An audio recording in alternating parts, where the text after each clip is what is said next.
So today I'm going to talk to you about one tip for the Turkish get-up, and that is how you hold the bell in your hand. It matters. How you hold it matters. It can make you more strong and stable or less strong and stable. So we have sensory receptors in the heel of our hand and the palm of our hand. So when we hold the kettlebell, we want to hold that the bell handle on those sensory receptors. If we position the bell handle low in the heel of our hand, then it's going to tap into those sensory receptors. It's going to you'll be able to position through that, low in the heel of your hand, you'll be able to position the bell on your forearm in an optimal position, and then it's going to run all the way up your arm. It's going to turn on your triceps, your rotator cuff. It's going to help you be more strong and stable.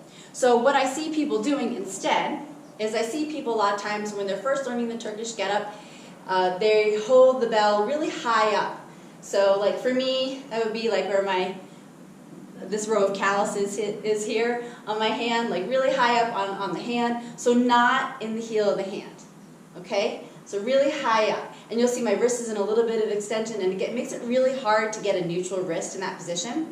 Whereas if I take the bell handle and I have it sitting low on the heel of my hand, see how nice and neutral my hand is? Look how strong that grip is, right? And you even will get you'll get beyond neutral into a little bit of flexion here, so you're sort of arm wrestling the bell here in that position, so it gives you a much stronger, more stable position.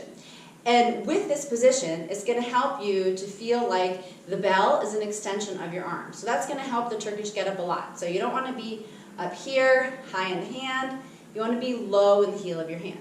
And what I do is when I'm on my side, I take my time and I get that bell handle between my thumb and forefinger to sit really low in the heel of my hand. So with that, the other thing that I see people doing is I see people opening their hand. I see people opening their hand when they're going through their get-up. They're here, they're keeping their fingers open, right? So the get-up is a grind. So you want to make sure that you crush that bell handle, that you make that bell handle bleed. You don't want to have an open hand, especially the heavier you get with the bell. You really want to generate that tension and crush that bell handle, because that is also going to help you to be more strong and stable. When you have an open hand, this is what we use for ballistics. This is what we use for snatches, for cleans. Nice loosey-goosey grip, right? So we can let that bell handle move during the ballistics, right? But here, when you're doing a grind, when you're doing a get-up, when you're doing a press, you want to make sure that you crush the bell handle and you make it bleed. So those are my two tips for today, just making sure that you find that optimal position of the bell so that the handle lies low in the heel of your hand and it taps into those sensory receptors, which are a trigger point to turn everything on in your arm, triceps, rotator cuff, get everything nice, strong and stable, right? There's that, rather than high, and then keep your hand closed and crush the grip, crush that bell handle. All right, so try that out with your get-up and see if it helps you. It should help to make that bell feel like it's an extension of your arm. It's part of your arm, not separate. And that's going to give you a much stronger get-up.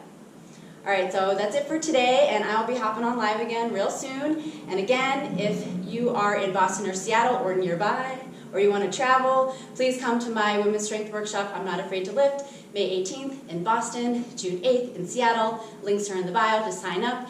And also, there is an application for my Empower You online coaching program if you're interested in working with me. All right, I'll see you soon. Have a great, great Monday. Bye.